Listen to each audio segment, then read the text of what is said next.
Hey everybody, welcome back to the Apartment Geek Weekly. I'm your host, Chris Robinson, episode 23. I'm excited to have a little press release as well about guests from the community, other people who focus in different aspects of business, apartment investing, life, but business oriented, who I'm going to invite onto future Apartment Geek videos, so that we can have kind of a holistic adding value to the audience. So I'm real excited about kind of sharing the spotlight with some influential people here in town.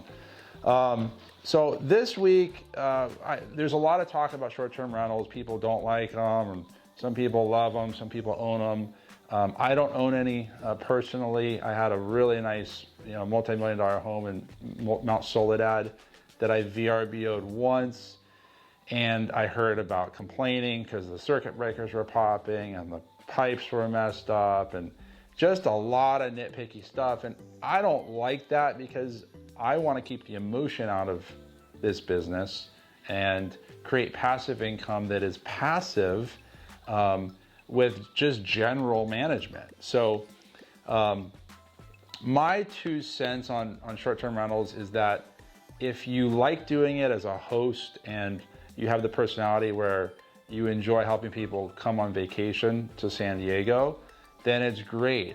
And there is a lot of profit from short-term rentals. Even if you pay a management company 20%, there's still a lot of income coming in on these things. My issue is, and the way that you grow, I guess my issue is if you really want to be an owner and create a lot of passive income long-term over 10, 20, 30 years or more, monthly rentals is the way to go. And this is why. You've got these little short-term deals. It's real hard to refinance them because lenders don't like the short-term income or the short-term rentals. So it's harder to pull money out. It's harder to go buy more units. And going back to a really successful real estate investor that told me probably 15 years ago, before this technology, Airbnb and VRBO, our business, owning apartments, becomes really enjoyable when the emotion is left out. The thing I see with some of these short-term rental deals, even with management companies, is people are very emotionally vested in the experience of the tenant. How's the beach cruiser that is left in the garage, or the stand-up paddleboard, etc. There's a lot of energy that goes into making sure that these things run well, whether it's a 2-unit or a 4-plex in Ocean Beach or 6 units in PB, whatever it is. It's a short-term deal. It's instant gratification. You're gonna make a lot of money, but if you want to really focus on growth long-term, go trade that 4-plex for an 8-unit where there's not that much emotion. You own the building, you keep it safe, you keep it looking good, you have a landscaper come every 2 weeks, and then that's where you leave it. And now you've got time and energy to go look for other 10, 15, 20 unit assets where you can add value. There's opportunity. You're buying off of fundamentals. You're also buying off of monthly rentals, which has been legal for as long as we've been around, where the short-term game has got a lot of heat on it from landlords and neighbors and different municipalities who just don't want it. So the city comes in, or the county comes in, or the state comes in and says you can't do this.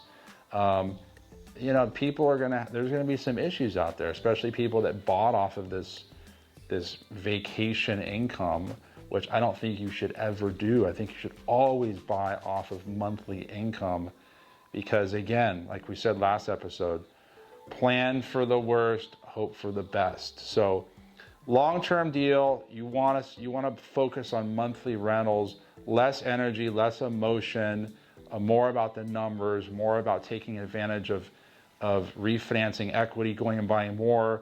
How can I manipulate this cap rate and add value and sell this and go exchange into a bigger asset, as opposed to these little businesses. I'm going to call the short-term deal a business, where there's all this energy and time, which I think is more of a short-term immediate gratification that does have some risk elements in it. So that was my 2 cents. I may get backlash for people that own these, but I don't own any myself, and I'm a fan of keeping as much emotion out of this business I can, but still being a really responsible, high-level landlord, but leaving it there.